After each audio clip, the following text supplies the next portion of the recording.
Hello student, welcome to our channel CS engineering Gyan. आज के tutorial में हम लोग देखेंगे आपका मास्टर स्लेव फ्लिप फ्लॉप। इससे पहले हमने देखा था आपका T flip flop, D flip flop, JK flip flop, SR flip flop, ये हम लोग देख चुके हैं। आज आपका जो डिजिटल इलेक्ट्रॉनिक्स में मोस्ट इंपॉर्टेंट टॉपिक है वो है मास्टर स्लेव फ्लिप फ्लॉप। अब मास्टर स्लेव फ्लिप फ्लॉप की जरूरत क्यों पड़ी? तो JK flip flop, master slave flip flop या master slave JK flip flop भी हम लोग इसको बोलते हैं। तो मेनली आपका master slave JK flip flop ही इसको बोला जाता है। इसमें क्या होता है आपका, देखिए जेके फ्लिप फ्लॉप ही है। जेके फ्लिप फ्लॉप में एक डिसएडवांटेज था आपका। इसमें क्या होता है आपका, रेस अराउंड कंडीशन जनरेट होती है। जब आपका जे एंड के वन एंड वन होता है तो सेम इनपुट के लिए आपका डिफरेंट आउटपुट जनरेट होता है। क्यूएन एंड क्यूएन बार की आप बात करें तो एक बार तो आपका 0 1 जनरेट हो जाता है, एक बार आपका 1 0 हो जाता है विद सेम क्लॉक पल्स। जैसे मान लीजिए आपने ये नेगेटिव आपका है और ये पॉजिटिव में आपकी क्लॉक पल्स जा रही है। सेम क्लॉक पल्स में आपका एक टाइम तो ये पॉजिटिव जा रहा है, फिर दूसरा आपका नेगेटिव हो जा रहा है, फिर पॉजिटिव आ रहा है, फिर नेगेटिव, ये आपका चलता रह रहा है। जबकि आपके क्लॉक पल्स क्या है, सेम है। एक same clock pulse, positive clock pulse में आपकी जो वैल्यू है वो चेंज, आउटपुट वैल्यू चेंज हो रही है सेम इनपुट के लिए। ये भी देखिए इनपुट 1 1 है, एक बार 0 1 हो गया, 1 0 हो गया, फिर 0 1 1 0, ये आपका चलता रहेगा टॉगल की कंडीशन। तो वही आपका रिमूव होता है master slave flip flop. Master slave flip flop होता है जो आपकी ड्रॉबैक थी जेके फ्लिप फ्लॉप है, उसको आपका रिमूव करा जाता है मास्टर स्लेव फ्लिप फ्लॉप। अब मास्टर स्लेव फ्लिप फ्लॉप में आपके दो जेके फ्लिप फ्लॉप को कंबाइन करके इसे डिजाइन किया गया है। तो दो जेके फ्लिप फ्लॉप है, एक जेके फ्लिप फ्लॉप में तो आपकी पॉजिटिव एज चलती है, दूसरी वाले में आपकी नेगेटिव एज को हम लोग इनरोल करते हैं। इन्वर्टर, आपकी वैल्यू क्लॉक का इन्वर्टर जो है वो एग्जीक्यूट होता है। अब दो मास्टर स्लेव फ्लिप फ्लॉप, दो जेके फ्लिप फ्लॉप की बात करें तो आपके टोटल जो इसमें नैंड गेट आपके लगेंगे वो लगेंगे आपके 8। तो पहले हम जेके फ्लिप फ्लॉप यहाँ पर क्रिएट कर देते हैं। देखिए ये पहला जेके फ्लिप फ्लॉप हम डिजाइन कर रहे हैं। थोड़ा सा इसका डायग्राम आपका कॉम्प्लिकेटेड बनेगा बट इसे आप चेक कर लीजिएगा। ये आपका, ये आपने जे दिया हुआ है और ये आपका क्या है, के है। सेम क्लॉक पल्स आप यहाँ पर एंटर कर रहे हैं, क्लॉक, एंड ये आपका आउटपुट जनरेट हो गया है यहाँ से, और ये एज अ इनपुट का काम कर रहा है और ये आपका यहाँ पर इनपुट का काम, ये आपका जेके फ्लिप फ्लॉप बन गया है। इसके बाद ये देखिए फिर से इसका जो आउटपुट है एज अ इनपुट काम करेगा। ये फिर से आप यहाँ पर दूसरा जेके फ्लिप फ्लॉप यहाँ पर क्रिएट करेंगे, ये ऐसा इनपुट का काम यहाँ पर करेगा आपका। एंड इसके अलावा इसका आउटपुट एज अ इनपुट या आउटपुट एज अ इनपुट आपका यहाँ पर जनरेट होगा। एंड लास्ट में जो आउटपुट आपका जनरेट हो रहा है वो हो रहा है आपका Q and Q bar, Q and Q N bar. अब देखिए इसका जो आउटपुट है एज अ इनपुट काम करेगा आपका यहाँ पर, एंड इसका जो आउटपुट है वो एज अ इनपुट काम करेगा आपका यहाँ पर, ये आपका हो जाएगा। उसके अलावा इसमें जो मेन होता है आपका क्लॉक, ये नेगेटिव क्लॉक जो है दूसरे वाले ऑपरेशन में आपका एक्सेस होगा। तो ये जो पोर्शन है, इतना पोर्शन आपका यहाँ पर, ये मास्टर पार्ट है इसका, इतना पोर्शन आपका मास्टर पार्ट है, और इसके बाद ये आपका क्या है, स्लेव पोर्शन है। मास्टर जो है वो एक्चुअल में वर्क परफॉर्म करेगा, स्लेव को इंस्ट्रक्शन देगा, देन स्लेव उसके बाद ऑपरेशन जो है वो परफॉर्म करेगा। तो ये पूरा इसका एक सर्किट डायग्राम है। इसमें टोटल आपके जो गेट लगेंगे वो आपके इसमें लगेंगे टोटल 8 गेट। अगर आप नाम रखना चाहते हैं G1, G2, G3, G4, G5, G6, G7, G8 आपके ये राइट अप होंगे। तो ये आपका पूरा स्ट्रक्चर है इसका मास्टर स्लेव फ्लिप फ्लॉप का। ट्रूथ टेबल की हम लोग बात करते हैं, वहीं पर हम लोग इसको डिफाइन भी करेंगे इसकी कंडीशन। तो ट्रूथ टेबल में ज्यादा मैं वैल्यू यहाँ पर नहीं ले रहा हूँ, आपकी दो ही वैल्यू हम लोग लेंगे। एक इनपुट होगा आपका, एक आउटपुट आपका जनरेट होगा, एंड एक statement. Input, output and statement, statement या कमेंट जो भी आप राइट अप करना चाह रहे हैं। इनपुट आप दे रहे हैं यहाँ पर, आउटपुट आपके यहाँ जे एंड के, क्लॉक आप ले रहे हैं यहाँ पर, क्लॉक हम लोग पॉजिटिव के लिए ही कर रहे हैं। जब पॉजिटिव रहेगा तभी आपका ये एक्टिव भी रहेगा एग्जीक्यूट होने के लिए। एंड आउटपुट आपका है क्यूएन एंड क्यूएन बार, या क्यूएन प्लस 1 आप लिख दीजिए। अगर क्यूएन को आप प्रीवियस इनपुट बोल रहे हैं तो क्यूएन प्लस 1 को आप नेक्स्ट आउटपुट की बात करेंगे आप। अब यहाँ पर हम लोग राइट अप करते हैं, तो आपकी जेके में टोटल कंडीशन कितनी बनेंगी आपकी 4, 0 0 0 1 1 0 एंड 1 1 की कंडीशन आपकी यहाँ पर जनरेट होगी। तो ये स्ट्रक्चर है। अब सबसे पहले हम लोग बात करते हैं जब आपकी वैल्यू 0 एंड 0 है, आपका जे भी 0 है एंड के भी क्या है 0 है। इनिशियली क्लॉक पल्स जो है वो पॉजिटिव है, पॉजिटिव का मीनिंग है यहाँ 1 आपका रिटर्न कर रहा है और यहाँ आपका 0 रिटर्न कर रहा है। तो 0 आपका जा रहा है और इसमें भी क्या आ रहा है 0 आपका एंटर हो रहा है। तो पहले देखते हैं जब आपके दोनों इनपुट 0 होते हैं तो नैंड की प्रॉपर्टी होती है आपका कुछ भी इनपुट आए आउटपुट आपका क्या आएगा 1 आएगा, यहाँ पर भी आपका 1 आएगा। लेट करते हैं कि जो इनिशियली आपका स्टेज है वो आपका सेट स्टेट में है। अब हम प्रीवियस आउटपुट की बात करें तो n+1 हम लोग लिख देते हैं, इसको भी n+1 कर दीजिए। n जो आपका नेक्स्ट आउटपुट हम लोग इसकी बात करेंगे, प्रीवियस के नाम qn यूज करेंगे। तो हम लोग पहली कंडीशन लेके चल रहे हैं सेट मोड में। सेट का मीनिंग है जो ये वैल्यू है ये आपकी 1 रहेगी और ये आपका 0 रहेगा। ये 1 एज अ इनपुट का काम कर रहा है यहाँ पर और ये आपका एज अ 0 काउंट कर रहा है। देखिए यहाँ से एज ए इनपुट ये भी सेट मोड में होगा, तो यानी यहाँ से आपका 0 इस पे जा रहा है तो 0 1 ये क्या हो गया आपका 1 रिटर्न हो जाएगा एंड 1 ये आपका 0 यहाँ पर रिटर्न हो जाएगा। अब देखिए अब क्लॉक पल्स आपकी क्या हो गई यहाँ पर नेगेटिव हो गई। तो जैसी क्लॉक पल्स मतलब पॉजिटिव यहाँ पर आपका 0 है, 0 की कंडीशन में ये स्लेव आपका एक्टिव नहीं होगा। क्यों? जब भी क्लॉक पल्स आपकी 0 होती है तो वो वर्क नहीं करता है। तो हमें क्या वेट करना है, हम लोग पहले मास्टर ने तो वर्क कर दिया है, मास्टर के लिए पॉजिटिव था ये, जब तक आप इसे पॉजिटिव फिर से क्या करेंगे नेगेटिव पे आ गया, फिर से आप इसे जब तक पॉजिटिव नहीं लेके आएंगे वो आपका ये वर्क नहीं करेगा। तो इसे पॉजिटिव लाने के लिए हम लेट करते हैं कि क्लॉक पल्स अब आपका क्या है 0 है, 0 है यानी यहाँ से 0 दिया तो यानी ये वैल्यू आपकी 1 हो गई। अब ये एक्टिव हो गया आपका, ये भी 1 है ये भी 1 है, अब ये एक्टिव हो गया। और प्रीवियस आउटपुट क्या थे आपके, ये दोनों थे, इसका 0 था इसका 1 था। ये 0 एज अ इनपुट का काम कर रहा है यहाँ पर 0 9 की प्रॉपर्टी होती है कोई भी इनपुट अगर 0 है तो आउटपुट आपका क्या आ जाएगा 1 आ जाएगा। ये 1 एज अ इनपुट यहाँ पर 0 आ जाएगा आपका। फिर से 9 की प्रॉपर्टी होती है कोई भी इनपुट अगर 0 है तो आउटपुट आपका 1 आ जाएगा और यहाँ पर आपका ये भी क्या आ जाएगा आपका 1 आ जाएगा। ये एज अ इनपुट का काम करे, यानी आपने सेट मोड लिया था, आंसर भी आपका सेट मोड में ही रिटर्न करा है। तो पहली कंडीशन तो ये हो गई। दूसरी कंडीशन सॉरी ये आपका 0 रहेगा। नेक्स्ट कंडीशन अब हम रिसेट की कंडीशन चेक करते हैं। इसमें रिसेट आप लेंगे, रिसेट में ये 0 है ये 1 है। देखिए यहां तक तो आपका सेम ही ऑपरेशन परफॉर्म होना है क्योंकि आपने आउटपुट 0 0 दिए हैं तो इनपुट आपका यही रहना। आउट यहां तक आपका रिसेट मोड को लेके चलते हैं, इसमें ये तो आपका सेम ही रहेगा। रिसेट की कंडीशन है यानी ये आपका 0 है और ये आपका 1 है। रिसेट मोड में ये 0 एज अ इनपुट का काम कर रहा है तो आपका 1 आएगा, यहाँ पर आपका 0 आएगा। अब देखिए आपने अगर क्लॉक इसके लिए पॉजिटिव लिया है तो यहाँ फिर से आपका 0 रिटर्न हो रहा है, 0 के लिए एक्टिव नहीं है, उसके लिए फिर से आप क्लॉक को नेगेटिव में राइट अप करना पड़ेगा। इससे आपका क्या हो जाएगा ये पॉजिटिव हो जाएगा। पॉजिटिव का मीनिंग है ये भी 1 है ये भी 1 है।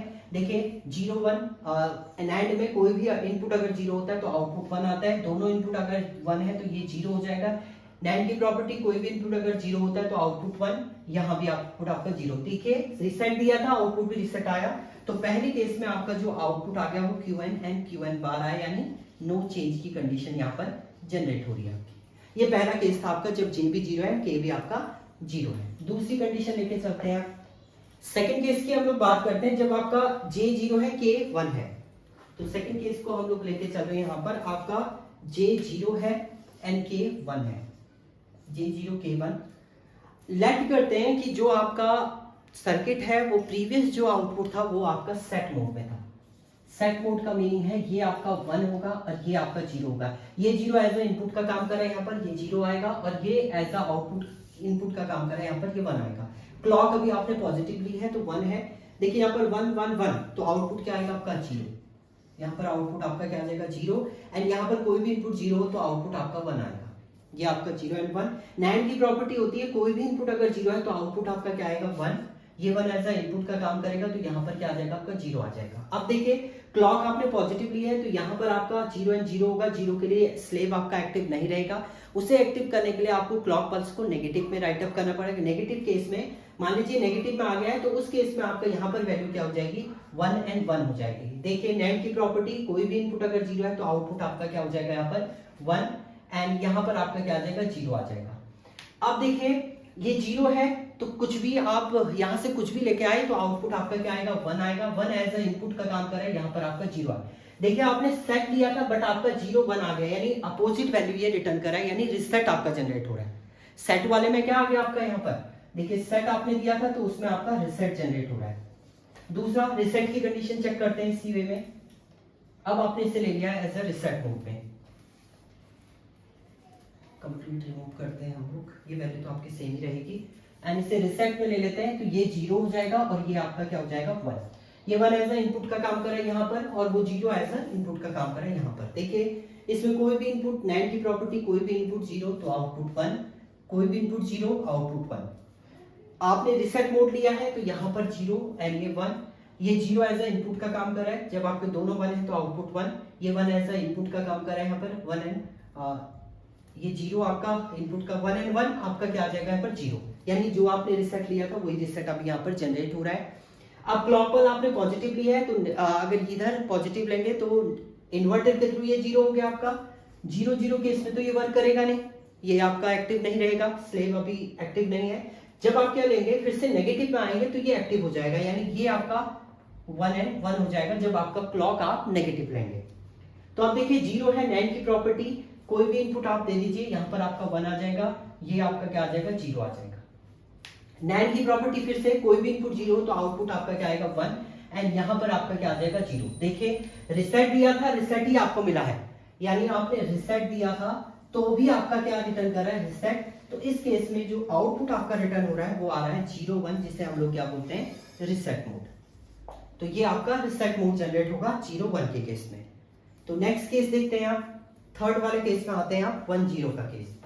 तो ये मैं रिमूव कर देता हूं सारी कंडीशन।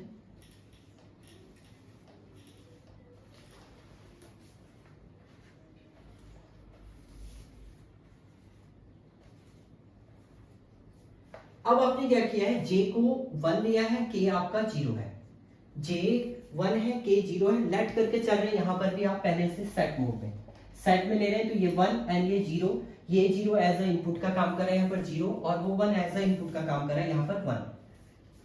कोई भी इनपुट 0 तो आउटपुट आपका 1, कोई भी इनपुट 0 आउटपुट 1। इनिशियली आपने सेट मोड में लिया है तो यानी ये 1 है, ये 0 है, ये 0 एज अ इनपुट का काम करेगा यहाँ पर। NAND की प्रॉपर्टी कोई भी 0 1 आ जाएगा, ये 1 एज अ इनपुट, दोनों 0 आपका रिटर्न करेगा। क्लॉक आपने पॉजिटिव लिया है, जब तक आपका नेगेटिव नहीं होगा ये एक्टिव नहीं होगा आपका, पॉजिटिव में ये 0 आ जाता है आपका। मान लीजिए आपने नेगेटिव ले लिया है तो उस केस में ये क्या हो जाएंगे 1 एंड 1 हो जाएंगे। प्रीवियस आउटपुट आपका 0 एंड 1 है, NAND की प्रॉपर्टी कोई भी 0 होता है तो आउटपुट आपका क्या आ जाएगा 1, यहाँ पर बोथ इनपुट आपके 1 1 है तो ये 0 हो जाएगा। एंड देन अगेन NAND की प्रॉपर्टी अगर 0 है, यहाँ से कुछ भी इनपुट आए तो आउटपुट आपका क्या आएगा 1 आएगा, ये 1 एज अ इनपुट का काम कर रहा है, यहाँ पर 0 आएगा। तो आपने सेट लिया तो आउटपुट भी आपको क्या मिला यहाँ पर सेट, सेट से आउटपुट भी, नेक्स्ट आउटपुट भी आपका क्या आ गया सेट आ गया, पहली कंडीशन सेट के लिए। अब हम यही चीज रिसेट के लिए चेक करते हैं। अगर आप रिसेट की बात करते हैं तो ये 1 ये 0 हो जाएगा और ये आपका 1 हो जाएगा। रिसेट केस को लेके चलते हैं।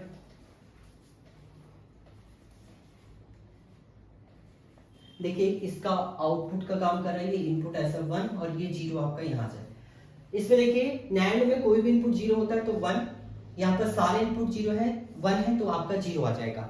NAND की फिर से प्रॉपर्टी कोई भी इनपुट अगर 0 है तो आउटपुट 1, यहाँ पर से 1 एंड ये 0 आपका रिटर्न हो जाएगा। सेम अगर पॉजिटिव यहाँ है, ये नेगेटिव, नेगेटिव में स्लेव आपका एक्टिव नहीं रहेगा, जब तक वो क्या नहीं आता आपका, आप नेगेटिव एज में नहीं जाएंगे। जब आप नेगेटिव क्लॉक देंगे तो आपका यहाँ पर से वो पॉजिटिव क्लॉक किस पे चलेगी आपकी स्लेव पे, तो स्लेव एक्टिव होगा, यानी ये 1 ये भी 1, जब आपका पॉजिटिव ये वैल्यू जनरेट करेगा।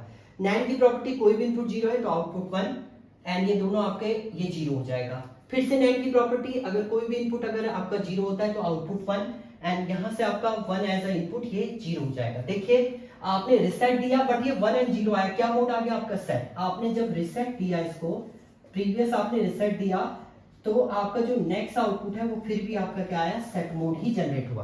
तो यानी आप डायरेक्ट बोल सकते हैं जब आप 1 0 की बात करेंगे तो आपका 1 एंड 0 ही रिटर्न करेगा, जिसे हम लोग क्या बोलते हैं as a set mode represent करते हैं।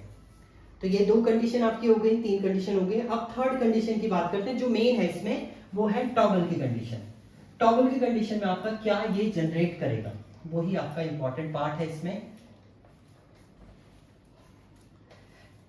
रेस अराउंड कंडीशन ही आपकी थी इसमें, जब आप जेके फ्लिप फ्लॉप की बात करते थे, तो जब दोनों इनपुट आपके सेम होते हैं, 1 एंड 1 होते हैं, तो रेस अराउंड कंडीशन जनरेट होती है। तो इसमें क्या है, जब तक आप क्लॉक को नेगेटिव नहीं करेंगे तब तक आपका स्लेव एक्टिव नहीं होगा और आउटपुट जो है वो रिटर्न नहीं करेगा। तो वही आपका यहाँ पर डायरेक्टली रिमूव हो जा रहा है। लेट करते हैं कि इनिशियली किस मोड में है, सेट मोड में है। तो ये 1, ये 0 एज अ इनपुट का काम कर रहा है, यहाँ पर ये 1 एज अ इनपुट का काम कर रहा है। देखिए तीनों 1 है तो आपका यहाँ पर रिटर्न करेगा एज अ 0, यहाँ पर एक 0 है तो ये 1 हो जाएगा। नैंड की प्रॉपर्टी, कोई भी इनपुट 0 तो आउटपुट 1, ये आपका 0 हो जाएगा। अब देखिए यहां से आपने पॉजिटिव क्लॉक लिया है, यानी पॉजिटिव की बात करें तो ये 1 है, इन्वर्टर लगा तो यहां पर आपका ये 0 रिटर्न कर रहा है। देखिए स्लेव अब आपका वर्क नहीं करेगा, यानी जो जेके फ्लिप फ्लॉप क्या था आपका, जब तक आपकी क्लॉक पॉजिटिव रहती थी उसी केस में आपके क्या हो जा रहे थे, ये मल्टीपल आपका पॉजिटिव नेगेटिव पॉजिटिव 0 1 0 1 0 1 रिटर्न कर रहा था, मतलब टॉगल की कंडीशन आती। बट यहां पर क्या है आपका, जब तक आप इसको क्लॉक को नेगेटिव नहीं करेंगे तब तक आपका स्लेव एक्टिव ही नहीं होगा, तब तक आपको वो रिजल्ट ही नहीं देगा। तो वो रिमूव हो गई आपकी टॉगल की कंडीशन यहां पर। तो आपने क्या किया, स्लेव को नेगेटिव, अब एज आपने नेगेटिव दी, नेगेटिव का मतलब है आपने क्लॉक 0 दिया, वो 0 एज एन नेगेटिव हो गया, यहाँ पर 1 हो गया, ये 1, अब ये आउटपुट आपको जनरेट करके देगा।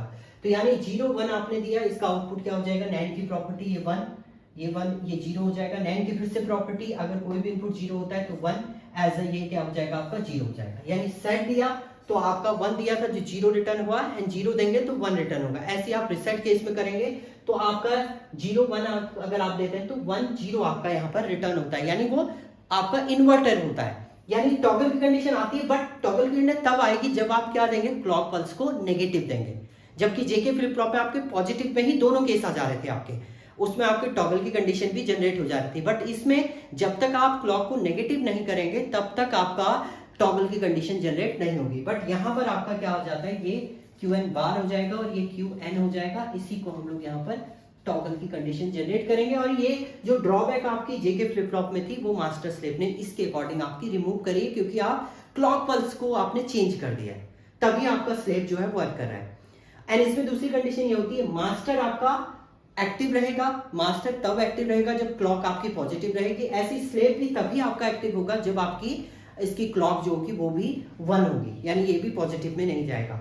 आपको क्लॉक को नेगेटिव देना है तब ये इन्वर्ट होकर आपका पॉजिटिव जनरेट होगा। तो इस टाइप से ये वर्क परफॉर्म करेगा आपका। ये पूरा कंडीशन थी आपकी मास्टर स्लेव फ्लिप फ्लॉप की। इसमें थोड़ा कंफ्यूजन है, एक बार आप चेक कर लीजिएगा इसको। Thank you student.